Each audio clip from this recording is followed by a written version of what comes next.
আসসালামু আলাইকুম। ইন্নাল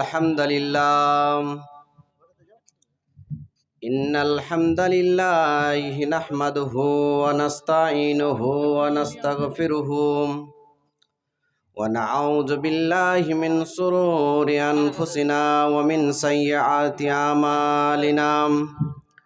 من يهده الله فلا مضل له ومن يضلله فلا هادي له وأشهد أن لا إله إلا الله وحده لا شريك له وأشهد أن محمدا عبده ورسوله أما بعد أعوذ بالله من الشيطان الرجيم بسم الله الرحمن الرحيم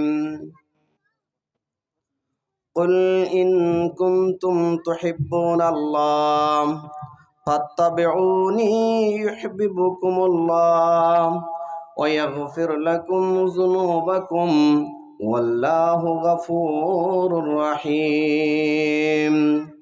وقال الله تبارك وتعالى يا أيها الذين آمنوا أطيعوا الله وأطيعوا الرسول ولا تبطلوا أعمالكم.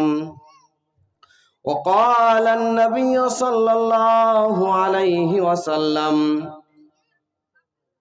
من عطاني فقد عطى الله ومن عصاني فقد عصى الله.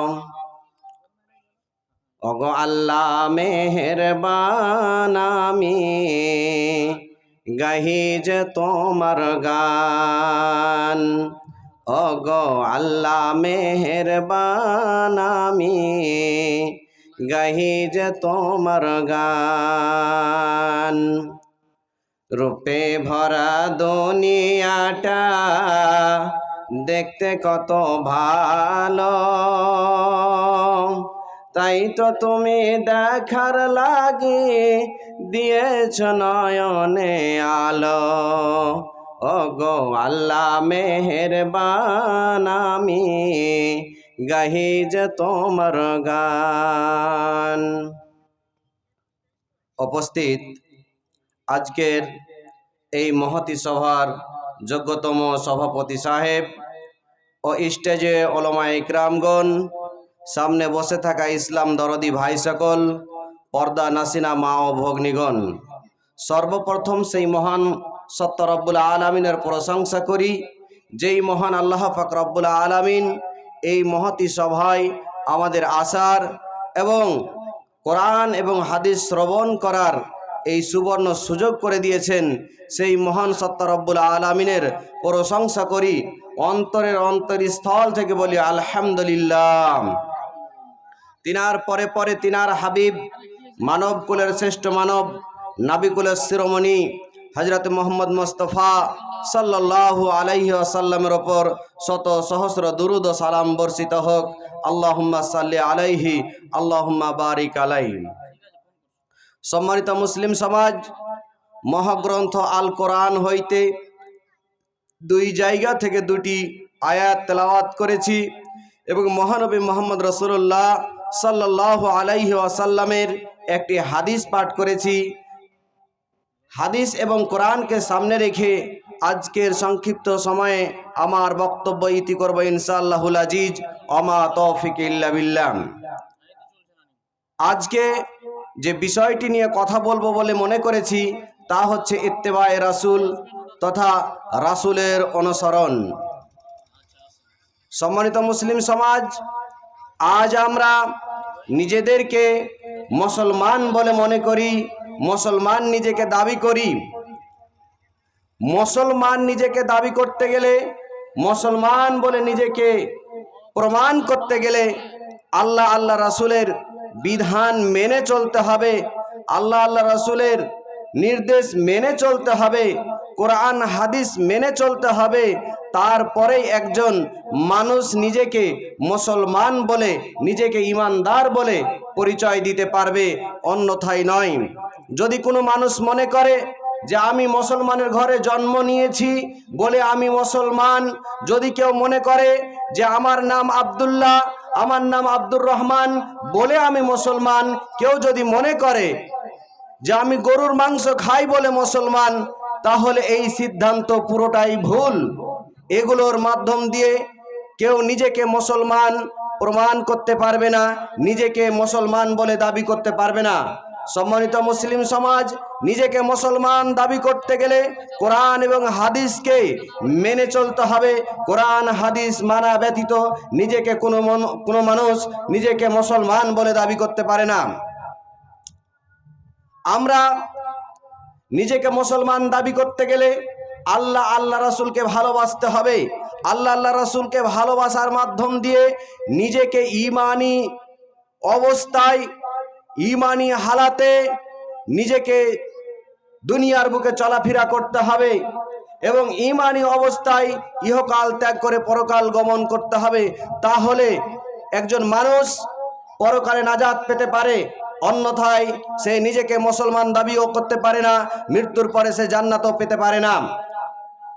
তাহলে আমরা যারা নিজেকে মুসলমান বলে মনে করি তাদের অবশ্যই উচিত হবে যে তারা কি করবে, আল্লাহ আল্লাহ রাসূলের বিধান অনুযায়ী চলবে, আল্লাহকে ভালোবাসবে, আল্লাহর দ্বীনকে ভালোবাসবে, নবীকে ভালোবাসবে। এবার আসি, যদি আমরা আল্লাহকে ভালোবাসতে চাই তাহলে আমাদের কি উপকার হবে। আল্লাহ পাক রব্বুল আলামিন বলছেন যে কুল ইন কুনতুম তুহিব্বুনাল্লাহ, হে নবী আপনি বলে দেন যদি কোনো মানুষ আমি আল্লাহকে ভালোবাসতে চাই তো ফাত্তাবিউনি, যেন আমি নবী মুহাম্মদ সাল্লাল্লাহু আলাইহি সাল্লামকে ভালোবাসে। আল্লাহ বলছেন কি, যারা আমাকে ভালোবাসতে চায় তাদের উচিত হবে নবী মুহাম্মদ সাল্লাল্লাহু আলাইহি সাল্লামকে ভালোবাসা। ইউহিব্বুকুমুল্লাহ, যদি আমরা নবীকে ভালোবাসি তাহলে আল্লাহ আমাদের ভালোবাসবেন। ইয়াগফির লাকুম যুনুবাকুম, তারপরে আল্লাহ আমাদের ভালোবাসবেন এবং আমাদের পাপসমূহ ক্ষমা করে দিবেন। ওয়াল্লাহু গফুরুর রহিম, এবং তিনি অত্যন্ত দয়াশীল, ক্ষমাশীল, মেহেরবান। সম্মানিত মুসলিম সমাজ, অত্র আয়াতে আল্লাহ পাক রব্বুল আলামিন বলছেন যদি কেউ আমি আল্লাহকে ভালোবাসে তাহলেই যেন সে কি করে, নবীর অনুসরণ করে। ফাত্তাবিউনি, সে যেন, আল্লাহ রাসূল বলছেন ফাত্তাবিউন, কোরআনের আয়াত, ফাত্তাবিউনি অর্থাৎ মুহাম্মদ সাল্লাল্লাহু আলাইহি সাল্লামের অনুসরণ করতে হবে, তাহলে আল্লাহকে ভালোবাসা যাবে। আল্লাহকে ভালোবাসতে গেলে কি করতে হবে, নবীর অনুসরণ করতে হবে। নবীর অনুসরণ ছাড়া আল্লাহকে ভালোবাসা যাবে না। তাহলে নবীর অনুসরণ করব আর আল্লাহকে ভালোবাসবো। আল্লাহকে ভালোবাসলে কি হবে, আল্লাহ আমাদের ভালোবাসবেন, তার সাথে সাথে আমাদের ভালোবাসার সাথে সাথে আমাদের পাপ সমূহকে আল্লাহ পাক রব্বুল আলামিন ক্ষমা করে দেবেন। এবং শুধু তাই নয়, আল্লাহ আল্লাহ রাসূলের ভালোবাসার কারণে আমাদের উপর দয়া করবেন, রহম করবেন। তিনি অত্যন্ত দয়াশীল এবং ক্ষমাশীল। এছাড়াও আল্লাহ পাক রব্বুল আলামিন অন্য জায়গায় বলেন, ইয়া আইয়ুহাল্লাযীনা আমানু আতিউল্লাহা ওয়া আতিউর রাসূলা ওয়া উলিল আমরি মিনকুম ফাইন তানাযাআতুম ফি শাইইন ফারুদ্দুহু ইলাল্লাহি ওয়ার রাসূল।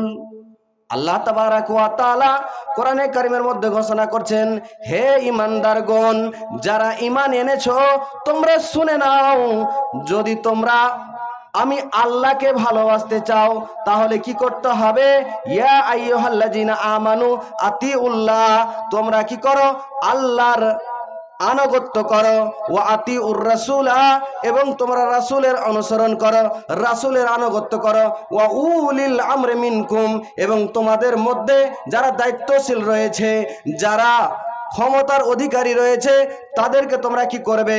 অনুসরণ করবে। ফাইন তানাজাতুম ফি শাইইন, এবং যদি তাদের অনুসরণ করতে গিয়ে যদি কোনো বিষয়ে মত পার্থক্য দেখা যায়, যদি কোনো বিষয়ে বিরোধিতা সৃষ্টি হয়ে যায়, তাহলে ফারুদ্দুহু ইলাল্লাহি ওয়ার রাসূল, তাহলে আল্লাহর রাসূলের দিকে ফিরে এসো। আল্লাহ পাক রব্বুল আলামিন বলছেন, আল্লাহর আনুগত্য করো, রাসূলের আনুগত্য করো, এবং তোমাদের মধ্যে যারা দায়িত্বশীল রয়েছে, যারা ক্ষমতার অধিকারী রয়েছে, তাদেরকে কি করো? অনুসরণ করো। এবং যদি কি হয়, কোনো বিষয়ে তাদের অনুসরণ করতে গিয়ে কোনো বিষয়ে যদি মতপার্থক্য দেখা যায়, তাহলে কি করবে? তোমরা আল্লাহ রাসূলের দিকে ফিরে আসবে, প্রত্যাবর্তন করবে। এটা হচ্ছে উত্তম পদ্ধতি। সাধারণ মানুষের যারা দায়িত্বশীল তাদের অনুসরণ ততক্ষণ পর্যন্ত করা যাবে যতক্ষণ পর্যন্ত তাদের কথা, তাদের নির্দেশ আল্লাহ রাসূলের নিয়ম অনুযায়ী হবে, ততক্ষণ পর্যন্ত তাদের কথা মানা যাবে। কিন্তু আল্লাহর নির্দেশ, রাসূলের নির্দেশ আপনার মন মতো হোক বা নাই হোক, আপনার পোশাক আর নাই পোশাক, আপনার জন্য ভারী হোক আর হালকা হোক, আপনার জন্য সহজ হোক বা না হোক, কোনো অজুহাতই চলবে না। আল্লাহর নির্দেশ মানে আপনাকে মেনে নিতে হবে, আল্লাহর রাসূলের নির্দেশ মানে আপনাকে মেনে নিতে হবে। সম্মানিত উপস্থিতি, এছাড়াও আল্লাহ পাক রব্বুল আলামিন অন্যত্রে বলেন, ইয়া আইয়ুহাল্লাযীনা আমানু আতিউল্লাহ ওয়া আতিউর রাসূলা ওয়া লা তুবতিলু আমালাকুম। হে বিশ্বাসীগণ, হে ঈমানদারগণ, যারা তোমরা আমি আল্লাহর ওপরে ঈমান এনেছো, তোমরা শুনে রাখো, তোমরা আল্লাহর আনুগত্য করো, তোমরা রাসূলের আনুগত্য করো, এবং তোমরা তোমাদের আমল সমূহকে নষ্ট করে দিও না। আল্লাহ পাক রব্বুল আলামিন বলছেন, হে ঈমানদারগণ, তোমরা আল্লাহর আনুগত্য করো, রাসূলের আনুগত্য করো, এবং তোমাদের আমলকে নষ্ট করে দিও না। কি বোঝা গেল? আল্লাহ রাসূলের আনুগত্য করলে, আল্লাহর আনুগত্য করলে আমরা তো পরিত্রাণ পেতাম বা আমরা জান্নাত পেতাম, কিন্তু এই কথাটা আল্লাহ পাক রব্বুল আলামিন না বলে বলছেন, আল্লাহর আনুগত্য করো, রাসূলের আনুগত্য করো, তোমাদের আমল নষ্ট করিও না। এর মানে কি?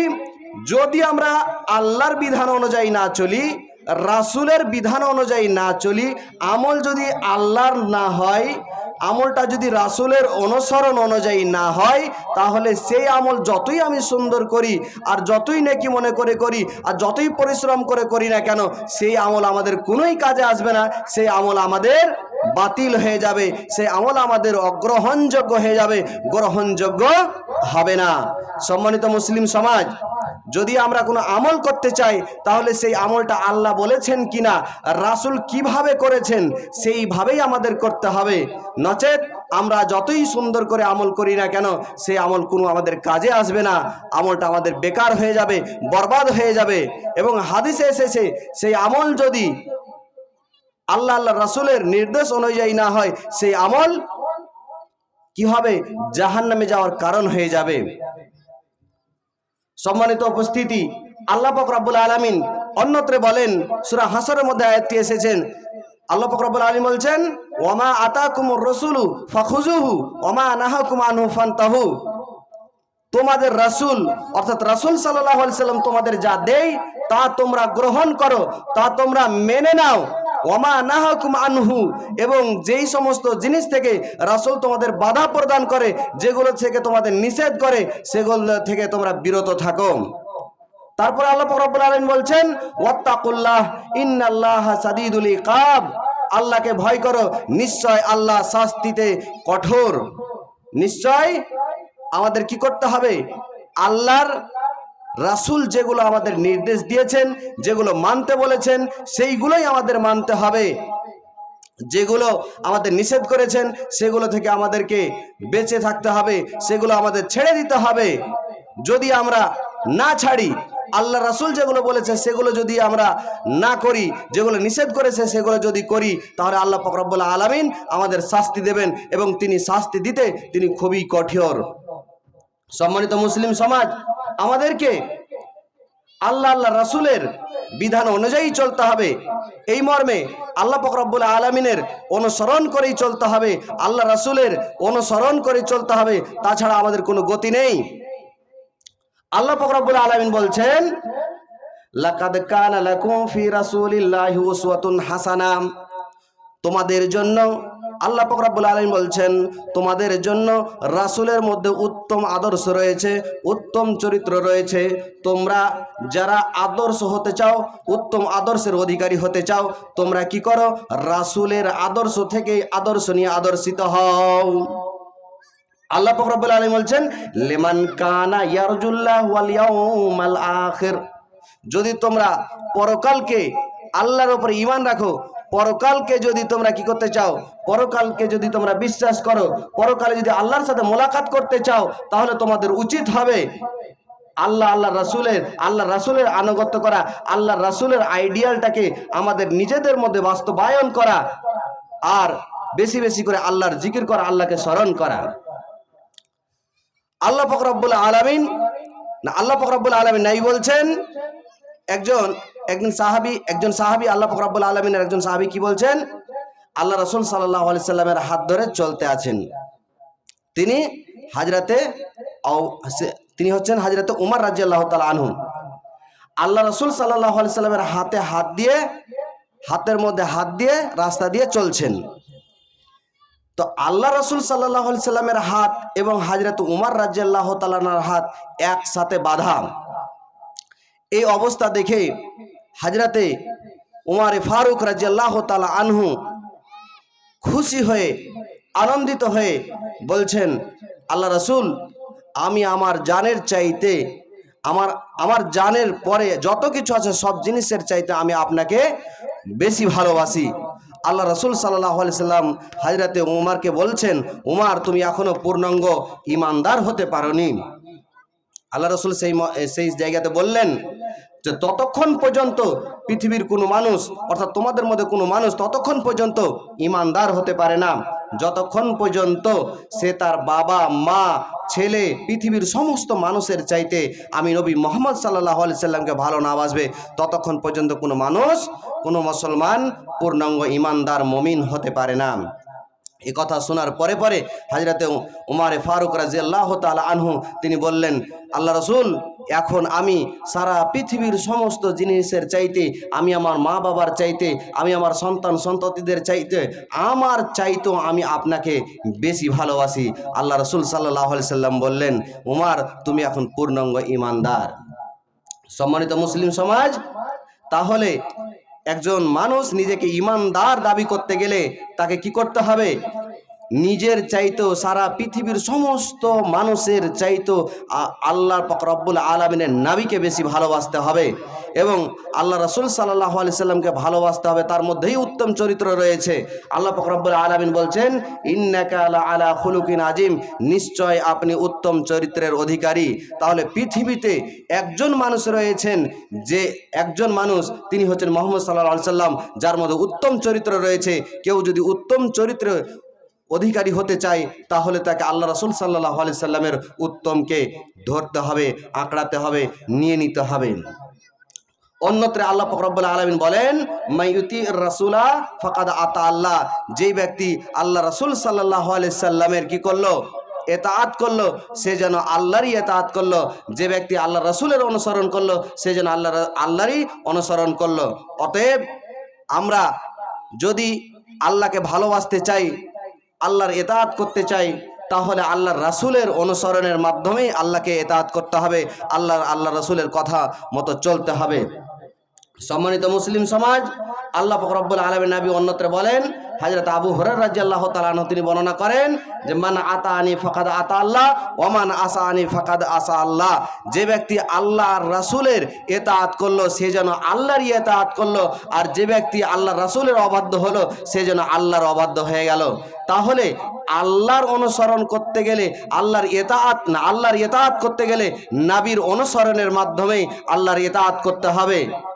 আর যদি আমরা আল্লাহ রাসূলের অনুসরণ না করি তাহলে আমরা আল্লাহর ইতাআত করলাম না। সম্মানিত মুসলিম সমাজ, আমরা আল্লাহর ইতাআত করতে গেলে কি করতে হবে? নবীর অনুসরণের মাধ্যম দিয়েই করতে হবে। অন্যত্র আল্লাহ পাক রব্বুল আলামিন নাই বলেন, হযরত আবু হুরায়রা রাদিয়াল্লাহু তাআলা থেকে বর্ণিত, তিনি বলেছেন কুল্লু উম্মতি আদখুলুনাল জান্নাহ ইল্লা মান আবা। আল্লাহ রাসূল সাল্লাল্লাহু আলাইহি সাল্লাম বলছেন, আমার উম্মতের সমস্ত মানুষ ওই জান্নাতে যাবে, তবে তারা ছাড়া যারা অস্বীকার করে। সাহাবীরা জিজ্ঞাসা করলো যে আল্লাহ রাসূল, আবা কে অস্বীকার করবে? তা আল্লাহ রাসূল সাল্লাল্লাহু আলাইহি সাল্লাম বললেন যে যারা আমার অনুসরণ করবে তারা জান্নাতে যাবে, আর যারা আমার কথাকে উপেক্ষা করবে, যারা আমার কথা অনুসরণ করে চলবে না, তারাই আমার কথাকে কি করলো? অগ্রাহ্য করলো, অনুসরণ করলো না, তারাই তারাই অস্বীকার করলো, অর্থাৎ তারাই আল্লাহ রাসূলের ইতাআত করলো না। সম্মানিত উপস্থিতি, যদি আমরা আল্লাহকে ইতাআত করতে চাই আল্লাহর রাসূলের অনুসরণের মাধ্যমে আল্লাহর ইতাআত করতে হবে। সম্মানিত উপস্থিতি, আল্লাহ পাক রব্বুল আলামিন এছাড়া আল্লাহ পাক রব্বুল আলামিনের নবী এরপরে আরো বলেছেন, যে ব্যক্তি ফামান আতা মুহাম্মাদান ফাকাদ আতা আল্লাহ ওয়ামান আসা মুহাম্মাদান ফাকাদ আতা আল্লাহ। আল্লাহ পাক রব্বুল আলামিন বলছেন যে ব্যক্তি আল্লাহর রাসূলের ইতাআত করলো সে যেন আল্লাহরই ইতাআত করলো, আর যে ব্যক্তি আল্লাহর রাসূলের সাথে নাফরমানি করলো, আল্লাহর রাসূলের ইতাআত অনুসরণ করলো না, সে যেন আল্লাহর ইতাআত করলো না। আর মুহাম্মদ সাল্লাল্লাহু আলাইহি সাল্লাম মানুষের মধ্যে কি পার্থক্যকারী। একজন মানুষ উত্তম হতে চাইলে আল্লাহ রাসূল সাল্লাল্লাহু আলাইহি সাল্লামের অনুসরণের মাধ্যমেই তার নিজেকে ঈমানি জাজবা বা ঈমানি জোশ দেখাতে পারবে। একজন মানুষ প্রকৃত ঈমানদার তখনই হতে পারবে যখন আল্লাহ রাসূলের বিধান অনুযায়ী চলবে, আল্লাহ রাসূলের অনুসরণ করে চলবে, অন্যথায় নয়। সম্মানিত উপস্থিতি, কিন্তু আজ আমরা আল্লাহ রাসূল সাল্লাল্লাহু আলাইহি সাল্লামের শিখানো বিধান ছেড়ে আল্লাহ রাসূলের দিয়ে যাওয়া হাদিস কোরআন ছেড়ে আমরা আমাদের বর্তমানে নেতা নেত্রীদের, পীর ওয়ালি আউলিয়াদের, হিরো হিরোইনদের, নায়ক নায়িকাদের, খেলোয়াড়দের আমরা অনুসরণ করে চলি। কে কোন হিরো কীরকম ভাবে প্যান্ট পরে, কীরকম জামা পরে, কে কীরকম চুল রাখে, কে কীরকম ভাবে চলাফেরা করে, আজ আমরা তাদেরকে আইডিয়াল মনে করছি, তাদেরকে নমুনা মনে করছি যে তাদের মতো হয়ে আমরা দুনিয়ার বুকে চলাফেরা করছি। কিন্তু আমরা শুনলাম এবং জানলাম, প্রথমেই আয়াতটা পড়েছিলাম, যদি কোনো মানুষ আল্লাহ রাসূলের অনুসরণ করে চলে তাহলে আল্লাহ মানুষদের ভালোবাসবেন এবং তাদের গুনাহকে ক্ষমা করে দিবেন। কিন্তু আমরা তা না করে আমরা উল্টা করছি। পৃথিবীতে আমরা কোনো নায়ক নায়িকার অনুসরণ করে চলছি, না হলে কোনো হিরো হিরোইনের, না হলে কোনো খেলোয়াড়ের, কোন খেলোয়াড়টা কিভাবে চুল কাটছে, কোন খেলোয়াড়টা কি জামা পরছে, আমরা এইরকম অনুসরণ করে চলছি। এদেরকে অনুসরণ করার কারণে কোনো আমাদের নেকি তো হবে না, বরঞ্চ আমাদের গুনাহ হবে এবং আমাদের জাহান্নাম তাদের সাথেই হবে। আল্লাহ রাসূল সাল্লাল্লাহু আলাইহি সাল্লাম বলেছেন, মান তাসাব্বাহা বিকাউমিন ফাহুয়া মিনহুম। যে ব্যক্তি যাদের অনুসরণ করবে, অর্থাৎ বিজাতিদের যারা অনুসরণ করবে, তাদের হাসর তাদের সাথেই হবে। সম্মানিত উপস্থিতি, আমরা যদি আল্লাহ রাসূলের বিধান অনুযায়ী না চলি, আল্লাহর বিধান অনুযায়ী না চলি, নবীকে আইডিয়াল হিসাবে না মেনে আমরা যদি পৃথিবীর কোনো মানুষকে আইডিয়াল হিসাবে মানি, তাহলে আমাদের হাসর তাদের সাথেই হবে, আমাদের পরকাল তাদের সাথেই হবে। তাদের যেখানে জায়গা হবে আমাদেরও সেখানেই জায়গা হবে। আমরা নিজেকে মুসলমান যদি নিজেকে মনে করি যে আমরা ইমানদার, আমরা মুসলিম, তাহলে কোনো নায়ক নায়িকাদের, হিরো হিরোইনদের, খেলোয়াড়দের, নেতা নেত্রীদের, পীর ওয়ালি আউলিয়াদের আমরা অনুসরণ না করে আমরা কাদের অনুসরণ করব? আল্লাহ রাসূলের অনুসরণ করব, আল্লাহর ইতাআত করব, আল্লাহ রাসূলের অনুসরণ করব। সম্মানিত মুসলিম সমাজ, আল্লাহ পাক রব্বুল আলামিন নাই বলছেন যে আমরা যদি অনুসরণ করতে গিয়ে আমল করতে গিয়ে এমন কোনো আমল করলাম যেই আমলটা আল্লাহ পাক রব্বুল আলামিনের নবী আমাদেরকে করতে বলেননি, আল্লাহ কোনো আমল করতে বলেননি, আল্লাহ রসুল করতে বলেননি, কিন্তু আমরা সেটাকে করছি। যেমন কোনো আমল আমরা নেকির উদ্দেশ্যে করতে আরম্ভ করলাম, কিন্তু সেটা আল্লাহ পাক রব্বুল আলামিন নির্দেশ দেয়নি, তাহলে আমরা এটা ওয়াহেতুক একটা ফালতু কাজ করলাম, যেই কাজটার কারণে আমরা নেকিও পাবো না, বরঞ্চ আমাদের গুনাহ হবে। এবং এমন কোনো কাজ ধরেলেন যে আল্লাহ পাক রব্বুল আলামিনের নবী করতে বলেছেন, কিন্তু সেই কাজটা আমরা এমন বাড়াবাড়ি করে করলাম যেইরকমভাবে আল্লাহ রাসূল সাল্লাল্লাহু আলাইহি সাল্লাম করেননি, তাহলে এই আমলটা জাহান্নামে যাওয়ার জন্য যথেষ্ট হয়ে যাবে এবং সেই আমলটা বাতিল হয়ে যাবে। আম্মা জান আয়েশা রাদিয়াল্লাহু তাআলা আনহা তিনি বর্ণনা করেন মান আমিলা আমালান লাইসা আলাইহি আমরুনা ফাহুয়া রাদ্দুন। কোনো ব্যক্তি এমন কোনো আমল করলো যেই আমলটা আমি নবী মুহাম্মদ সাল্লাল্লাহু আলাইহি সাল্লাম করতে বলিনি বা আমার পক্ষ থেকে কোনো নির্দেশ নেই, পৃথিবীতে কোনো মানুষ যদি সেটাকে নেকি মনে করে তাহলে সেটা প্রত্যাখ্যাত, সেটা পরিত্যাজ্য, সেটা বাতিল, সেটা অগ্রহণযোগ্য। আমরা বর্তমানে অনেক কিছুই দেখতে পাই যেই কাজগুলো আল্লাহ রাসূল সাল্লাল্লাহু আলাইহি সাল্লাম আমাদের করতে বলেননি। যেমন একটা উদাহরণ দিলেই হয়তো আপনারা বুঝতে পারবেন, সেটা হচ্ছে যে হাদিসে এসেছে আল্লাহ রাসূল সাল্লাল্লাহু আলাইহি সাল্লাম সাহাবীদেরকে শিক্ষা দিয়েছেন, তোমরা তাসবিহ গণনা করবে আঙ্গুলের গিরা দ্বারাই, নামাজের শেষে হোক বা আর কোনো সময় হোক, সুবহানাল্লাহ সুবহানাল্লাহ সুবহানাল্লাহ, আলহামদুলিল্লাহ আলহামদুলিল্লাহ, আল্লাহু আকবার আল্লাহু আকবার আঙ্গুলের দ্বারাই গণনা করতে হবে। কিন্তু আমরা কোনো পীর, কোনো ওয়ালি আউলিয়া, কোনো বুজরুগ, কোনো মানে আমাদের সমাজের পুরাতন মুরব্বী লোক যারা হয়তো আগে থেকে করে এসেছে, ওগুলো দেখেই আমরা তাদের অনুসরণ করে আমরা এইভাবে সুবহানাল্লাহ সুবহানাল্লাহ ছেড়ে দিয়ে আমরা কি করছি, তাসবিহ দানাই আমরা তাসবিহ গণনা করতে আরম্ভ করেছি। কিন্তু আল্লাহ রাসূল সাল্লাল্লাহু আলাইহি সাল্লাম কি বলছেন, তাসবিহ আঙ্গুলের দ্বারা গণনা করতে বলেছেন। হাদিসটা এসেছে আবু দাউদের মধ্যে 1502 নম্বর হাদিসে এসেছে যে আল্লাহ রাসূল সাল্লাল্লাহু আলাইহি সাল্লাম আঙ্গুলে তাসবিহ গণনা করতেন। আঙ্গুলে তাসবিহ যদি গণনা করি তাহলে সেই আঙ্গুলের গিরাগুলো কাল কিয়ামতের দিন আল্লাহর কাছে সাক্ষ্য দিবে যে হে আল্লাহ, এই আঙ্গুলের গিরাগুলো সাক্ষী দিবে, হে আল্লাহ এই ব্যক্তি আপনার তাসবিহ পাঠ করেছে, আপনার তাকবীর পাঠ করেছে, আপনার তাহমিদ পাঠ করেছে।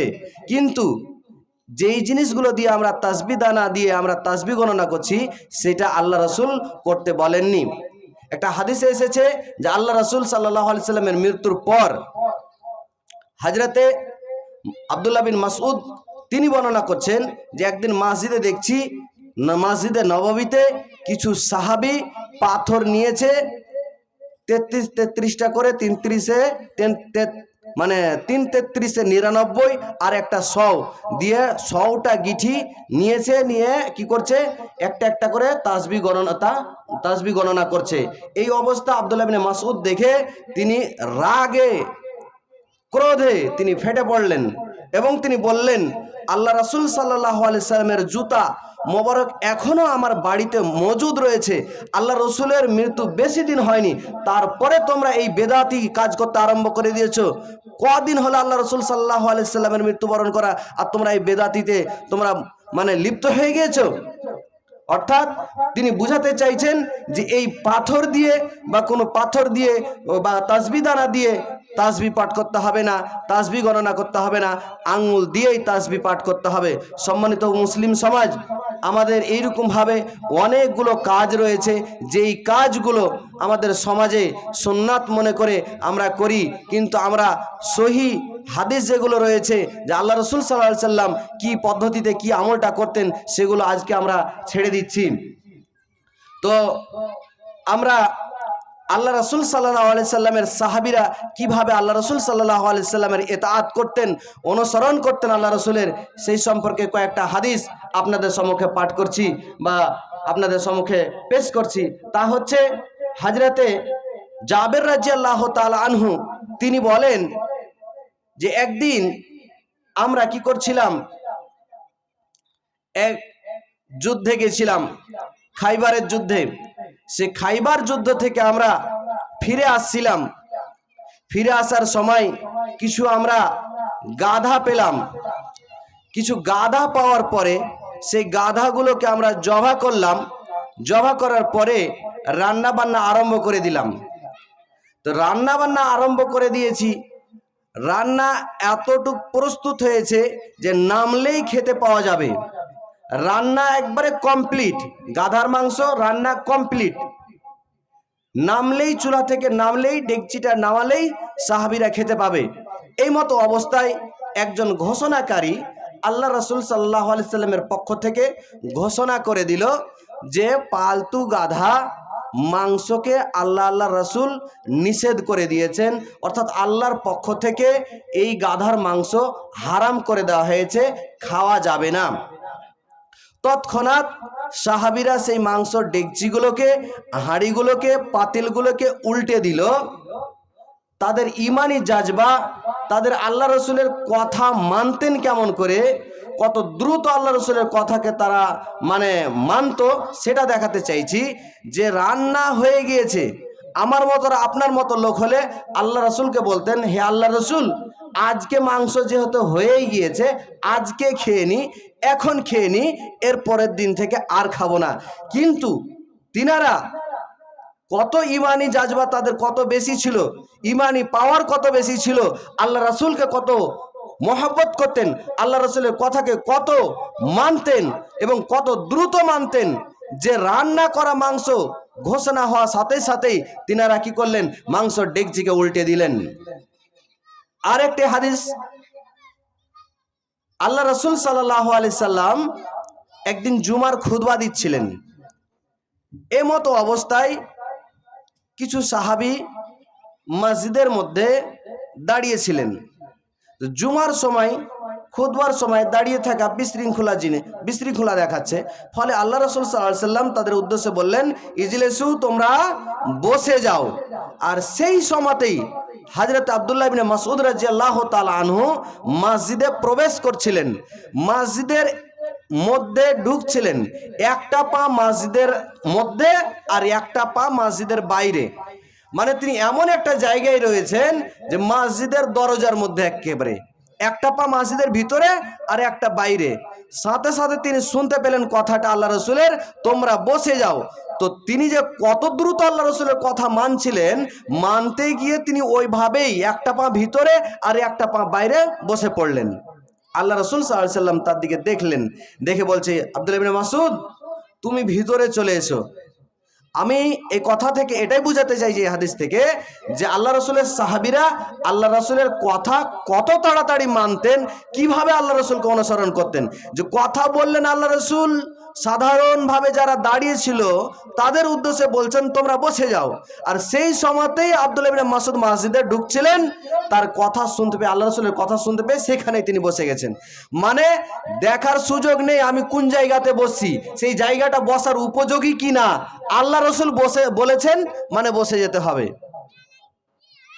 আর একটি হাদিস, আল্লাহ রসুল সাল্লাল্লাহু আলাইহি সাল্লামের হাদিস, হযরত আনাস রাদিয়াল্লাহু তাআলা আনহু তিনি বর্ণনা করছেন, আল্লাহ রসুল সাল্লাল্লাহু আলাইহি সাল্লাম বলছেন, অর্থাৎ হযরত আনাস বর্ণনা করছেন যে একদিন আমি আবু তালহার গৃহে, সাহাবী আবু তালহার গৃহে মদ পান করাচ্ছিলাম, সাহাবীদের আমি মদ পান করাচ্ছিলাম।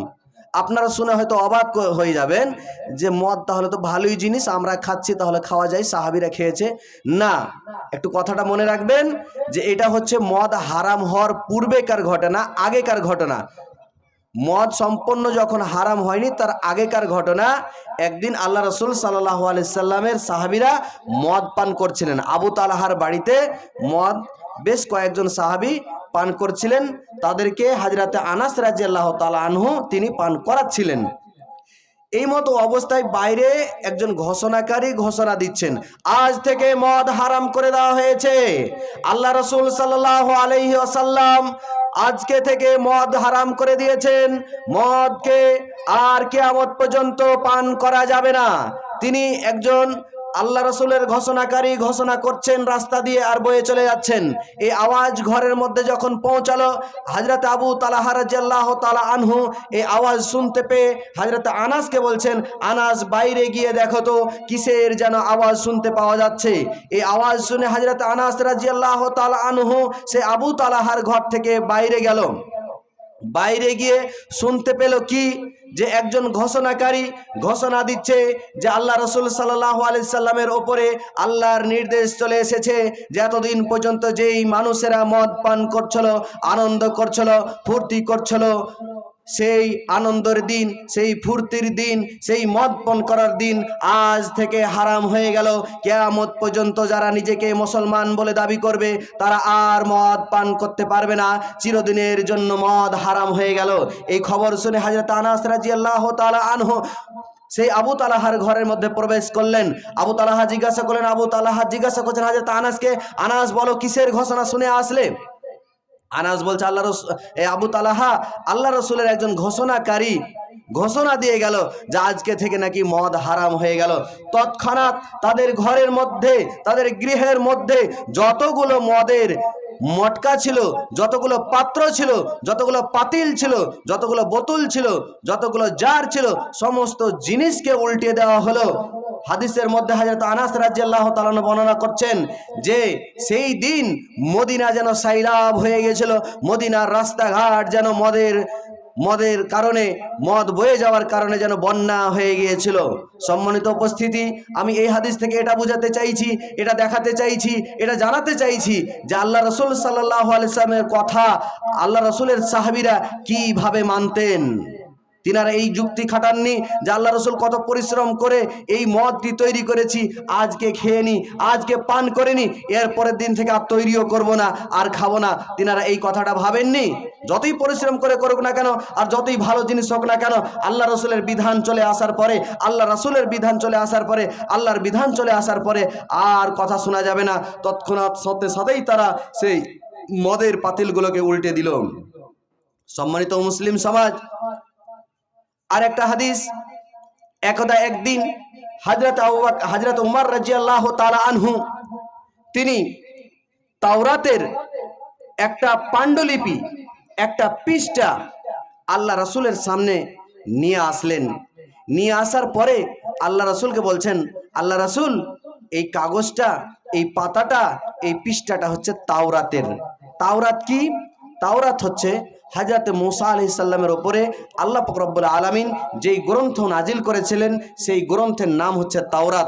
সেই গ্রন্থের একটা পৃষ্ঠা হযরত উমর আল্লাহ রাসূলের সামনে নিয়ে এসেছেন। নিয়ে আসার পরে হযরত উমর পড়তে আরম্ভ করেছেন। এই পড়া দেখে, এই তাওরাতের পৃষ্ঠাটা পড়া দেখে আল্লাহ রাসূল সাল্লাল্লাহু আলাইহি সাল্লামের রাগে মুখটা যেন লাল হয়ে গিয়েছে। এই অবস্থা দেখে হযরত আবু বকর সিদ্দিক রাদিয়াল্লাহু তাআলা আনহু তিনি বলছেন, উমর, তুমি কি আল্লাহ রাসূল সাল্লাল্লাহু আলাইহি সাল্লামের মুখের দিকে দেখছো না? তুমি ধ্বংস হয়ে যাও, তুমি হালাক হয়ে যাও। আল্লাহ রাসূল সাল্লাল্লাহু আলাইহি সাল্লাম রেগে গিয়েছেন হযরত আবু বকরের, হযরত উমরের তেলাওয়াত করা দেখে, তাওরাতের পৃষ্ঠাটা পাঠ করা দেখে। হযরত আবু বকর বলছেন যে তুমি ধ্বংস হয়ে যাও, তুমি কি দেখছো না আল্লাহ রাসূলের রাগ কতটা হয়েছে, আল্লাহ রাসূল কতটা ক্রোধ হয়েছে, তুমি কি লক্ষ্য করছো না?